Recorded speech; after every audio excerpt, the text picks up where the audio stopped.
Good afternoon, everyone. Thank you, Aldi, for giving me this chance to be able to speak in front of my fellow entrepreneurs at this event. It's extremely rare that we have a group of talented entrepreneurs focusing on mobility space. And we talked a lot about AI, about autonomous driving today. So I guess we shift a little bit focus to sharing, which is more recent. If you ask me why I got into sharing, or even an entrepreneur, I never really thought about ever becoming one. It is very interesting because my previous training was at McKinsey, and I enjoyed problem solving, but I never thought of myself as an entrepreneur like Elon Musk or someone like a talented leader like Steve Jobs, so passionate about trying to save the world. And then I realized there's an issue with our world, pollution. My son is just becoming 3 years old, and like any dad, I want to bring him the best of the best in this world. I want to give him the best education, I want to give him the most training for him to be able to embark on this life journey. But the problem of pollution is actually getting a little bit out of hand. It's something that our generation and the next generation have to face, and it's very immediate. If people don't know this, actually my son already have issues with pollution. There are already days in Taipei where doctors and teachers would already cancel outdoor activities because of high AQI levels. And the pollution, it's now the 4th leading cause of death worldwide. At the same time, it is said to 50% of pollution in cities come from vehicle exhausts. And in Taiwan, that most likely is something that comes from a motorcycle. We just have a lot of motorcycles. A lot of them very aged as well. One thing is also, they're actually very underutilized. It's very interesting. People are so used to using this motorcycle as their preferred vehicle, but yet the utilization rate is very, very low. This market has not changed for more than decades, probably 30 to 50 years old. So we thought, there's a lot of potential in this space. It's just something new we could actually do to change all of this. So what best but to talk to customers about it. We actually realized that the customers also feel the pain. Day in, day out, they ride their motorcycles. They breathe in all the exhaust, all the pollution. They don't want that as well. But they're so used to it, they don't really know what else to do. Simply put, they don't have another choice that they can make. They also want to enjoy more clean air. They also want a solution that's cheap and convenient. Something that's exactly like what they already have, but much, much cleaner. So that's where WeMo comes about.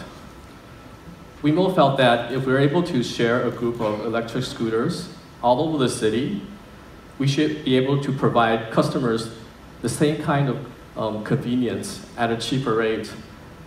That's also a very, very clean solution. How do we actually do it? I know earlier we talked about so-called centralized or decentralized bike systems. So unfortunately, we're one of those uncentralized systems because that's what the customer demands. I would argue that it's definitely more of a fleet management issue than anything. But the customers want so-called decentralized or free-floating model. They want the same kind of convenience they've always enjoyed riding a motorcycle. So in order to give them that, every single of our vehicles is IoT connected. We develop our own control systems so that we can monitor all the vehicles wherever they are 24/7. And for the users to operate or to use one of these scooters, all they do is the mobile phone in their hand. So let's take a little look on how it's done. So download our app. There's a map where you can see where the scooters are. All you need to do is press a few simple buttons on the app. The vehicle turns on, the trunk pops open, there's 2 helmets waiting for you to be used, and off you go. So it's easy, it's seamless, it's simple. No pollution, no exhaust. And all you need to do is park it in another parking space, and you're done. All of this simple controls cannot be done without digitalization and smart mobility applications that we enjoy today. So we're able to offer our solution or our service at very cheap, low fares. You could ride away with just 9 NT dollars. It takes you just less than 10 seconds to turn on the vehicle and then ride away. Currently, we're in Taipei, 11 districts in Taipei, and we offer 24/7 nonstop service.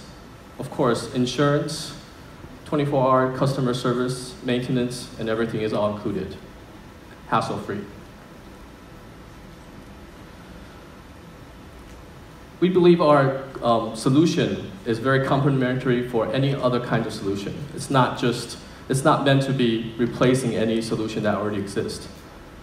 So if you actually use a lot of public transportation, or even if you own your own private vehicle, whether it be a scooter or a car, there's many different reasons why you could still use WeMo scooter.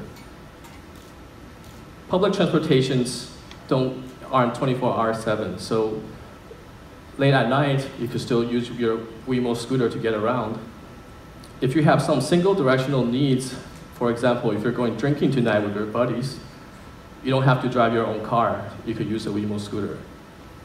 Or if you're in a rush, or if your vehicle is not next to you, there are many, many different ways for you to use WeMo scooter. So how have our progress been? We've been around for 1.5 years now, so let's take a little look on. So in the very, very beginning, we only were operating in very limited zones in Taipei. But as we started to grow and expand our regions, our influence started to become more. We had major expansion plans in October and September. So you can see very quickly, after we expanded to different zones, users immediately adopted to those regions. And as we added more and more scooters, they're literally everywhere in the city, very evenly distributed. That just shows how people have desire to really go anywhere they want. It's not just concentrated at one zone or there's not enough demand on our zone. It's very, very, very evenly distributed. So with 1,000 vehicles now, we're actually getting more and more influence, the kind of influence we really, really want to see. We're able to serve more than 80,000 rides now in a month. We have about 40,000 registered users, and very interestingly, most of them came through word of mouth. People are recommending our services to their friends, to their families, because they know this is something that they've always wanted. They've always wanted something to complement their other transportation needs. And we're also starting to make changes to the city we live in. Even with our operation, granted it's still quite small, we're able to save about 75,000 liters of gasoline, which equates to about half of Da'an Forest Park's annual absorption. Still quite small, but our company or our team has big aspirations. We really believe in the changes that sharing could bring to us. And for a city like Taipei, where there's over 1 million registered scooters, we believe that we could have at least 20,000, maybe even more, shared vehicles exist in the city. We want to be able to retire 12 times more aged vehicles. We want to be able to have really high utilization rate for these vehicles as well. Quite ambitious, but definitely that's the dream we have to have for us to make an impact. So I just wanted to leave some last thoughts with the audience. This is our generation. We need to be making the changes for this world. And we believe that a product or a service like WeMo Scooter, even though it's just a very tiny, simple idea in the beginning, it could still make a huge, huge benefit to our city and to the city life that we live in. So, my fellow entrepreneurs, keep fighting the good fights. It is up to us to change the city. Thank you very much.